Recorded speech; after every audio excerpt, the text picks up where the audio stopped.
For an innovator to be successful, they need to influence a group of people to do something differently or maybe something entirely new that they haven't ever done before. So fundamentally, if you want to change or create something better or new in the world, you need to understand what's stopping or holding back potential users from changing. They are the restraining forces. And what can I do to motivate them to change? Driving forces. As we've already learned, people typically don't know or can't or won't tell you what they want and why. Which explains why so many new products and startups fail in spite of extensive market research, surveys, and interviews. If assumptions remain unvalidated, failure is almost always certain to follow. This is the problem with blind optimism and overconfidence, sometimes referred to as hubris. In that case, failure comes as a complete surprise. The primary reason for buying a product or a service may be functional, like buying a car to get from A to B, or a phone to communicate with friends and relatives. However, the decision-making process is much more complex and usually involves evaluating multiple options based on the functional and social and emotional jobs any given product or service offers the potential user or customers. Now, if humans weren't so complex, there would only be one way to get every job done. One car, one phone, one drink, probably water because it's free. However, we have an infinite range of products and services to complete every conceivable functional job because social and emotional jobs are the most powerful motivators to the human decision-making process. For example, while most phones and cars are functionally undifferentiated, they all do the same job, people's buying decision is often based on social and emotional reasons, like impressing friends and colleagues, satisfying a feeling of deserving the best, maybe fitting in with a social group, or conveying a sense of love and gratitude as a gift to a child or partner. We call the method we've developed to understand all this complex information humble discovery, which has lots in common with the lean startup customer discovery or design thinking processes. However, its key difference is that we don't necessarily have to start with either a problem or a solution, just a desire to identify an opportunity to discover or create a new way to help humans get their jobs done better than the current status quo. The humble discovery process includes 3 steps. Use curiosity and ethnography or deep listening to discover your target stakeholders' jobs to be done and their associated hopes, fears, frustrations, and aspirations. We call this cognitive empathy. Develop an experiment with a range of different products, services to help your potential stakeholders get their jobs done by better reducing restraining forces or creating compelling driving forces for change. And embed the validated products or services in a desirable, feasible, and viable business model. However, as you immerse yourself in the various stakeholders' worlds, you're going to collect lots of conflicting data. Socioeconomic, demographic, geopolitical, and technological trends, or big data, at best provides a hint of where new opportunities might be emerging. But successful innovators discover or create innovations at the confluence or intersection of external big data with primary human insight, or thick data, gained through deep listening or cognitive empathy. Perhaps a useful analogy might be, great innovators are particularly good at working out where to go fishing from big data and what fish to catch and what bait to use to catch them. That's thick data. When it comes to building cognitive empathy, you need to talk to at least 20 humans from each of a range of different stakeholder archetypes. Now, once you reach about 20 people of one archetype, be it consumer, influencer, decision maker, economic buyer, or even a saboteur, you stop hearing new things and you start to observe patterns and approach consensus about their hopes, fears, and experiences, dreams, and latent aspirations. You need to talk to at least 20 people from multiple stakeholder archetypes to get a fuller picture of the entire stakeholder ecosystem.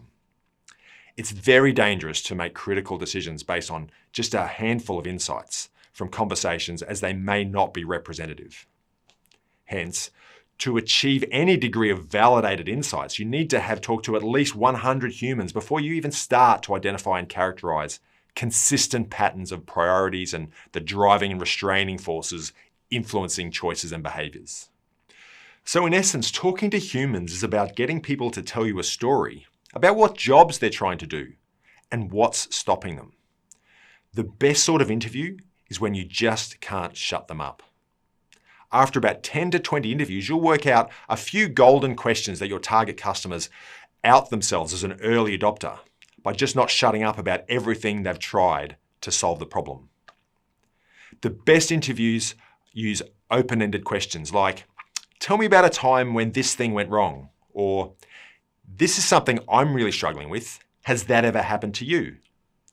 If they say, yeah, it happened to me 3 days ago, you can ask, can you tell me a bit more about that? Now you're in a conversation and you're starting to get insights. Your customer is actually now helping you build a new solution. So what we're really looking for in our discovery process are patterns. For example, you might start with a hypothesis that a 50 to 60-year-old male with high cholesterol might be worried about taking statins and are seeking a food-based alternative. However, through conversations, you discover a subgroup that gives up seeking natural alternatives of exercise and healthy eating and embraces a pharmaceutical solution. You see, the motivation for the two approaches are really complex and require listening and observing lots of humans to understand the different patterns of priorities, decisions, and behaviors. But once we have some insights around the driving and restraining forces and functional, social, and emotional jobs to be done, we can start to run experiments.